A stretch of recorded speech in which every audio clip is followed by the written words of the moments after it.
সরকারি টাকায় দামি পাজেরো গাড়িতে চড়ে ঘুরে বেড়ানো কিংবা রাষ্ট্রীয় খরচে বিদেশ ভ্রমণের দিনগুলোতে বড় এক ব্রেক কষল অর্থ মন্ত্রণালয়। দেশের সীমিত সম্পদের সর্বোচ্চ ব্যবহার নিশ্চিত করতে এবং মূল্যস্ফীতির পারদ কিছুটা সহনীয় পর্যায়ে নামিয়ে আনতে 2026-27 অর্থবছরের জন্য এক কড়া নীতি ঘোষণা করেছে সরকার।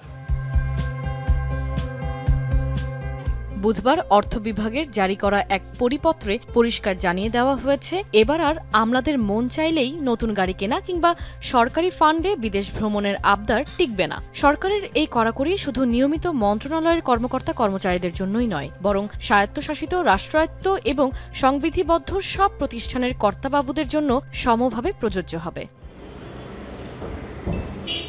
এই নতুন নিয়মের মারপ্যাচে পড়ে থমকে যাচ্ছে সরকারি কর্মকর্তাদের অনেক চেনা সুবিধা, যেমন সরকারি কর্মচারীদের গাড়ি কেনার জন্য যে সুদমুক্ত বিশেষ ঋণের ব্যবস্থা ছিল তা আপাতত পুরোপুরি স্থগিত।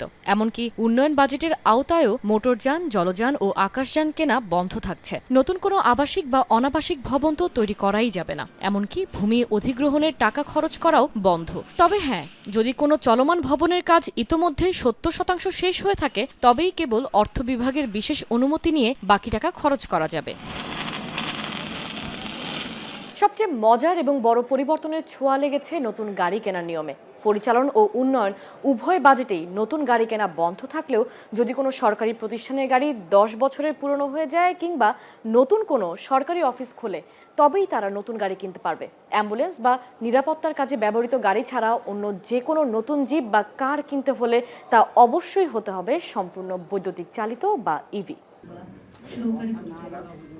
এদিকে সরকারি টাকায় বিদেশ ভ্রমণের চেনা উৎসবের দুয়ারেও এবার তালা ঝুলছে। সব ধরনের বৈদেশিক প্রশিক্ষণ, সেমিনার বা কর্মশালায় অংশ নিতে সরকারি টাকায় আর বিদেশ যাওয়া যাবে না। তবে যদি কোনো বিদেশি দাতা সংস্থা, বিশ্ববিদ্যালয় বা বিদেশি সরকার নিজের তহবিলের পয়সা খরচ করে কোনো বৃত্তি বা ডক্টরেট ডিগ্রির সুযোগ দেয় কিংবা প্রশিক্ষণ ইনস্টিটিউটের আবশ্যিক প্রশিক্ষণের অংশ হয়, তবেই কেবল বিমানে চড়ার টিকিট মিলবে।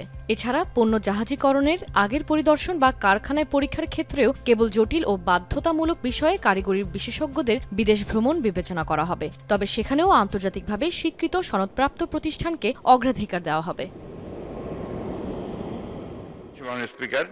তবে এই পুরো সিদ্ধান্তের পেছনে কেবল খরচ কমানোই একমাত্র লক্ষ্য নয়, বরং সামষ্টিক অর্থনৈতিক স্থিতিশীলতা বজায় রাখাই সরকারের মূল উদ্দেশ্য। এর আগে অর্থ মন্ত্রণালয় সূত্র জানিয়েছিল, বার্ষিক উন্নয়ন কর্মসূচি বাস্তবায়নের গতি ধীর থাকায় নতুন সরকার প্রথমে বড় বাজেট বাস্তবায়নে আগের মতো কড়াকড়ি করতে চায়নি, কিন্তু বর্তমান অবস্থায় শেষ পর্যন্ত সরকার এই কঠোর নীতি জারি করতে বাধ্য হলো।